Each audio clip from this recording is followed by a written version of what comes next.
C'est une figure de la politique italienne qui est décédée ce lundi 12 juin.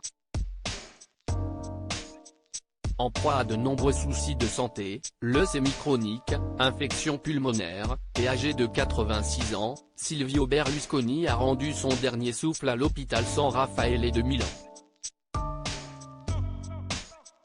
Le Cavaliere a débuté sa carrière à succès à l'âge de 27 ans grâce à un grand projet immobilier au nord de Milan.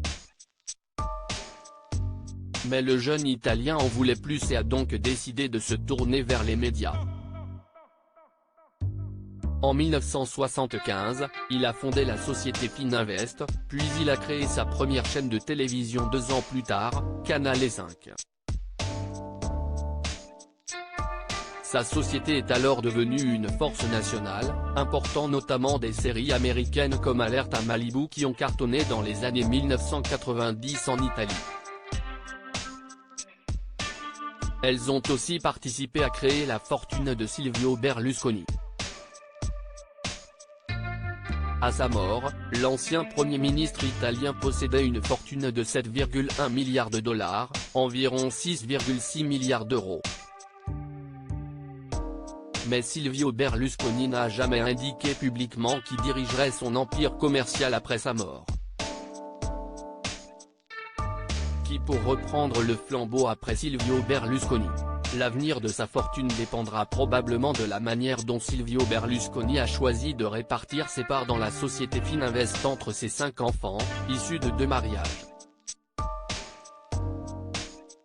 Sa fille aînée devrait jouer un rôle de premier plan, d'après The Daily Mail.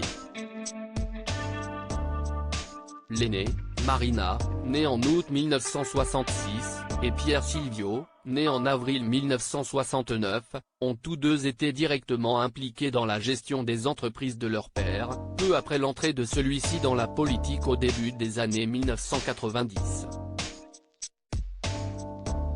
Marina préside Fininvest et Pierre Silvio est responsable de l'activité télévisuelle qui a longtemps été le joyau des affaires familiales.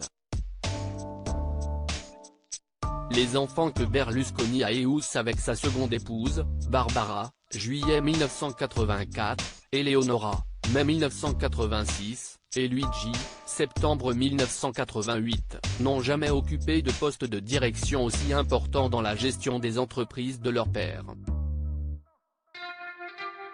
Seul le petit dernier, Luigi, est membre du conseil d'administration de Fininvest, en raison de son intérêt pour la finance et la gestion de patrimoine. Reste à savoir quel impact le décès du patriarche pourrait avoir sur l'avenir de la fortune et des entreprises familiales. Article écrit avec la collaboration de 6 médias Crédit Photo, la presse panoramique.